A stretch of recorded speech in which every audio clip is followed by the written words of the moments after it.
Kakbhushundi was now going to begin the fourth canto of the Ramayana called Kishkindha Kand. Kishkindha is yet another geographical location situated in the region of present-day Karnataka. Here Sri Ram and Lakshman found allies to help in the search for Sita Devi. They also met Hanuman, the greatest Bhakta and Sevak. Invoking Sri Ram mentally and blessing all the Bhaktas seated before him, Kakbhushundi began the story. As directed by Shabri, Sri Ram and Lakshman continued walking until they reached the beautiful Lake Pampa. With its crystal clear waters, the lake was a veritable haven for birds. The surrounding fruit-laden trees ensured that the birds had a great variety to feast on. Numerous swans had made the lake their home. The cuckoos called out melodiously from the trees, and their voices were so sweet that even the munis who were meditating would stop their meditation and listen to them. Hearing this description, Garuda thought how Meru Parvat too was such a haven. Instead of the cuckoo, however, it was Kakbhushundi whose words, soaked in devotion, made all the birds stop doing whatever they were doing and listen to him with single-pointed attention. Close to Lake Pampa, continued Kakbhushundi, was Mount Rishyamukha, where Shabri had said Sri Ram would meet Sugriv, the king of monkeys. Remember, emphasized Kakbhushundi, Sugriv was not an ordinary monkey. He was born from the brilliance of Surya Devta. As for Hanuman, he is an avatar of Rudra or Lord Shiva, but he took birth as the son of Pavan, the Vayu Devta.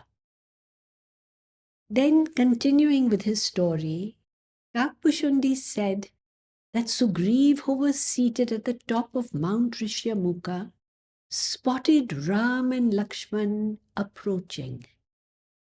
He quickly sent Hanuman to find out who they were.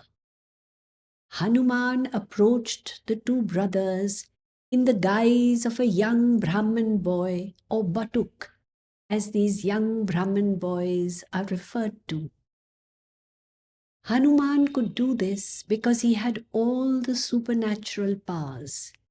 He could become tiny or huge. He could make his body extremely heavy and so on.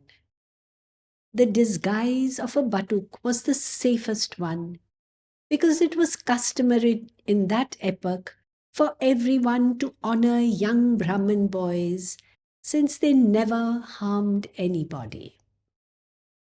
When Hanuman met Ram and Lakshman, they introduced themselves as the sons of Raja Dashrath and mentioned that they had come to the forest to fulfill their father's word.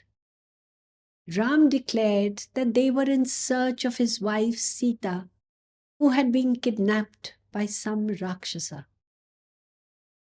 When Ram introduced himself, Hanuman recognized him as the avatar of Bhagwan and fell at his feet.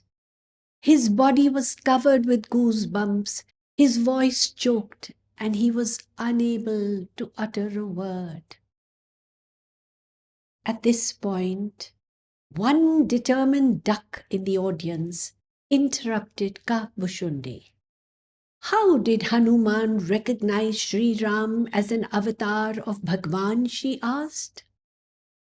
Remember, said Kakbhushundi, right at the beginning of the story, when Vishnu Bhagwan had promised Lord Brahma and the other Devtas that he would take avatar as the son of Raja Dashrath and Kausalya Devi of Ayodhya, all the Devtas had decided that they too would manifest on earth as Bhagwan's sevaks. Because Bhagwan was coming in the form of a man, they would take a form that was a rung lower, and so they decided to come as monkeys. From their brilliance, the Devtas created numerous monkeys. That is why Hanuman, who is an avatar of Lord Shiva, was able to put two and two together and recognize Sri Ram for who he really was. Continuing with his story, Kakbhushundi said that once Hanuman recognized Bhagwan, he assumed his original form of a monkey, and it was then that Ram embraced him. Because now he was standing before Bhagwan as he was, without any disguise. Kakbhushundi paused and then slowly said, "There is a spiritual significance to this meeting between Sri Ram and Hanuman. Hanuman represents the Jiva who, because of great love and devotion, recognizes Bhagwan, and Bhagwan reveals himself to his Bhakta. That is what this embrace represents, and that is why human beings love the images of Sri Ram and Hanuman embracing. What is also important to note," said Kakbhushundi, "is that Hanuman is not really a monkey. The Sanskrit and Avadi word used for Hanuman is Kapi, and one meaning of Kapi is indeed monkey. But there is another deeper meaning as well. In Sanskrit, the letter Ka signifies bliss, the bliss of Brahman, and the letter P signifies one who drinks. One who revels in the bliss of Brahman, the highest self, is referred to as a Kapi. So although Hanuman had assumed the form of a monkey, he cannot be considered as one. He chose this form because the kind of seva he wanted to do for Bhagwan would not have been possible in the human form. For example, he was able to seat Ram on his shoulder and fly up the hill. Such a seva would not have been feasible nor acceptable to Sri Ram had Hanuman been in a human form. Hanuman is referred to as an Ananya Bhakta or Ananya Sevak. The term Ananya refers to one whose mind remains very steady and single-pointed. Hanuman considers himself only as a Sevak. He looks upon the whole creation, animate and inanimate, as a form of Bhagwan, and for him Bhagwan is a sole refuge. Then coming back to the story, Kakbhushundi said that Hanuman urged Sri Ram to make friends with Sugriv, the leader of the monkeys, because Sugriv could send his numerous monkeys in all directions to search for Sita.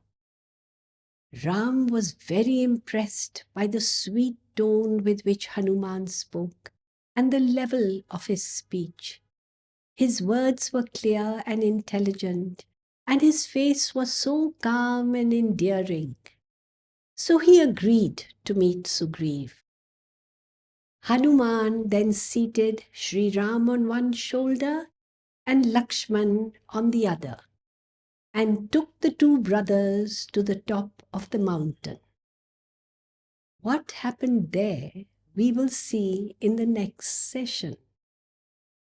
The birds bowed down to Kakbhushundi and faded into the descending darkness.